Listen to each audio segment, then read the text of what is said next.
All right, guys, we've got a bit of a banger here. I think both teams had a really good sort of take on their drafts. This is actually a very back and forth draft, in terms of priorities and you know, teams like targeting different things, and they actually went like a very back and forth draft, and I really liked the priorities from both teams and like what they were going for.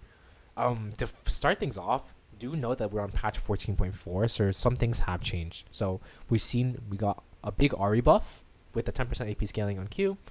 Volleyball got a huge buff with his movement speed on Q and some other quality of life stuff. So he's surged straight to the top in terms of like a sort of priority pick status. And then there's been other more minor picks, but for the most part, the meta is generally the same. So this starts off with a Nautilus opener from C9, and it's kind of interesting because they set themselves up for it because of the Callista ban on 3.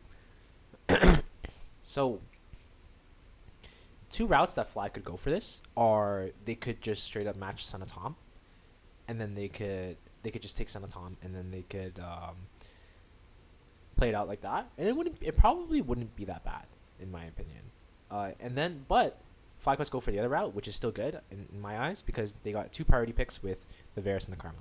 Karma is definitely one that's more like a stylistic thing than anything else. Do note that the Oriana is also banned, and it's very possible that FlyQuest could have gone for the Azir pick too, but I think they opted to go into this direction just because of the fact that they were more concerned about the range condition. So C9 trade Azir, and then I believe this pick on 3 is actually Ashe. So this is the first pivot point where I'm like, this is a little bit interesting because I think if it slipped, unless there was something in scrims, I think if this slipped to phase 2, I don't actually think that C9 would have banned Ashe because it would have been fine. And I think there's some options here in terms of not revealing that this is the type of bot lane you're going for. This is the main gripe I had with this draft because it's a little bit of a self counter for Fly, and you're kind of revealing that this is your weakness. So the thing with these double AD carry lanes, they're really good and they excel at like poke and like a lot of shutdown, but there's two aspects to the C9 bottom lane that make it a little bit more minute.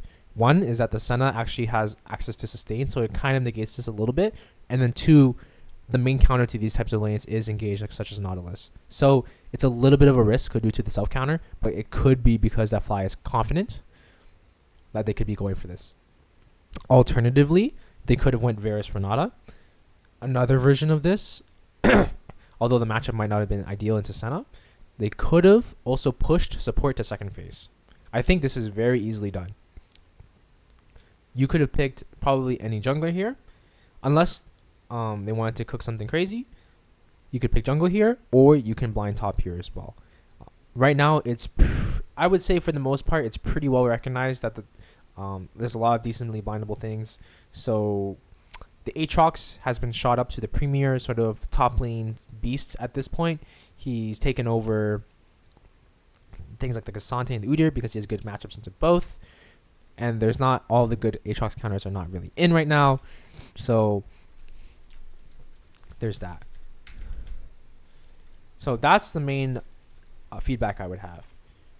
The Maokai pick is interesting because at this point there's been so many opportunities for flexes from like the FlyQuest champions, but they haven't been cashed in because all of their laners have just been picked in terms of their full intent. Because like we know it's Karma mid, because you picked it with Ashe at the same time, right? We know it's Maokai jungle because there's no other place it would go. It wouldn't really go top. So in that sense, it's kind of a Fly or kind of playing just with champions that they want to play and arguably a little bit inflexibly. I'm also surprised that Fly didn't go for a more aggressive pick into something like the Senna Azir combo. So it could be that they're playing for more of a poke con with Varus Karma. But I can't deny the fact that they have winning lanes, right? Mid bot is winning. Top lane is also winning because they pick Aatrox on 5 here. And there's a lot of nuance to this because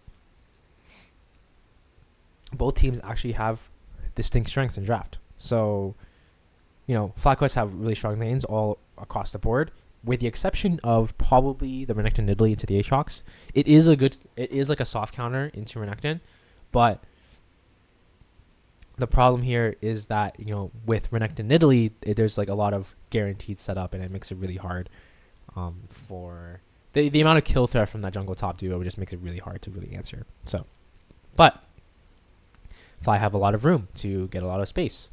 I am just scared. My main concern was I'm not sure if this double ADC stuff is still as good as it used to be, and especially when you let them be one Nautilus. So FlyQuest, let's say they had that sort of poke condition, they're playing for a lot of space, playing back, but they can't really play that back because arguably Senna Azir can eventually sort of match the range that they're going for, and that's a byproduct of the bans. So I digress though. I think it's a really back and forth draft. I would only edge it to C9, maybe 60-40, just because of the fact that their comp has means to shut down the FlyQuest comp. There's not enough peel per se to really stop the FlyQuest, to really stop C9 from truly going in on you. I'm sure they can find timers. And their comp is not that beefy, and I think C9 have a lot of agency in order to contest a lot of the objectives that they're going for. And that was my main concern, and that ended up being what happened, right? It only takes like the advantage that you get now from having this aggressive bottom lane is especially diluted in this matchup. Maybe if there was a Senna ban, it would have been possible, right? And then they blinded something less safe. But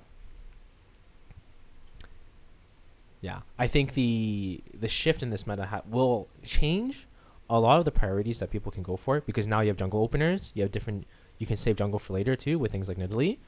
And I think we're going to have to keep an eye out for how this continues to adjust. And I think teams can continue to do so. So just wanted to note some of the changes with this patch, with this draft. I thought it was interesting.